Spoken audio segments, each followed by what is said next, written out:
বৃষ্টি ভেজা দিনে সকাল সকাল ছাতা নিয়ে আমি আর বাবা বেরিয়ে পড়লাম মাছ ধরার উদ্দেশ্যে। জমিতে এতটাই জল জমেছে আর গর্ত গর্ত, আমি তো পা পুঁতে পড়েই যাচ্ছিলাম।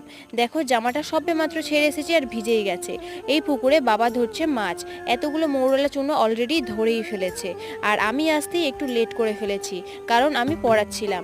যেগুলো ছোট ছোট মাছ সেগুলো আমি পুকুরে ছেড়ে দিলাম, আর যেইগুলো বড় বড় মাছ সেইগুলো আমাদের খাওয়ার জন্য রেখে দিলাম। মৌরলা চূর্ণ তো পড়েইছে, তার সাথে পড়েছে কিছু শামুক। সেইগুলোও রেখে দিলাম পরের দিন খাবো বলে। আর একটা একটা করে সব চুনো মাছ কুড়িয়ে নিলাম, কারণ এইগুলো দিয়ে করব আমরা টক।